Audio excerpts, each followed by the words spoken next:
Rassie, if Pool A goes as with the rankings, this puts you on course for a potential quarter-final with Ireland.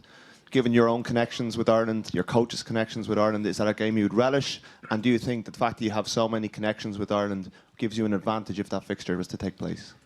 Yeah, we've got an important game against Italy along the way. I know we've got Canada and Namibia also, but I think the Italy game is a game in the last 2 years we've had a slippery game against Italy, so I must just mention them before we start talking quarterfinals now, because this game definitely put some pressure in us in that specific game. We would have loved to win this game to get some momentum going into quarterfinals.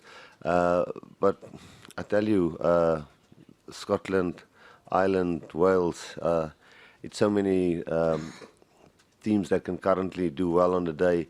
Just if you look at between Wales and England and 2 consecutive weekends, how they smashed one another, and even New Zealand and Australia on 2 consecutive weekends, how the score just changed from 40 points to one to 40 points to the other one. And again today, you know, I think, I wouldn't say the scoreboard flatter us, but I think here at the end, if New Zealand scored another try, it would have been a good hiding.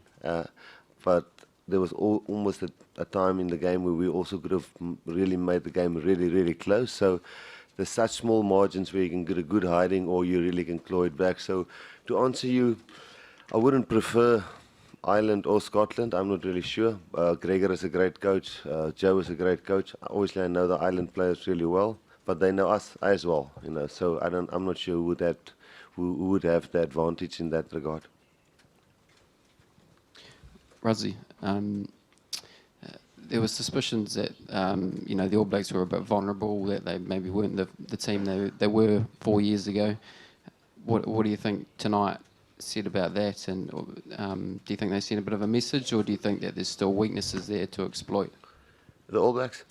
No, look. I think people must remember I think 4 or 5 in the world. You know, so I don't think we at this stage the benchmark to compare teams with. You know, I think when you get to the likes of England and Wales and Ireland, I think New Zealand will have some stiff competition going through to the final still.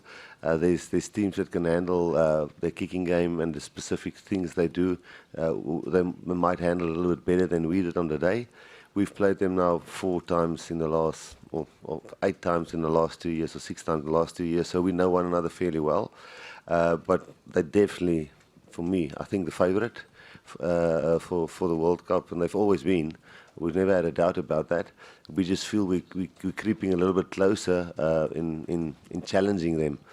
But they will have different challenges against teams like England, Ireland, Wales, who bring different threats to the party. You know, we bring some physicality. Sometimes they handle our maul pretty well today. They handle our scrum well. They handle our kicking game well.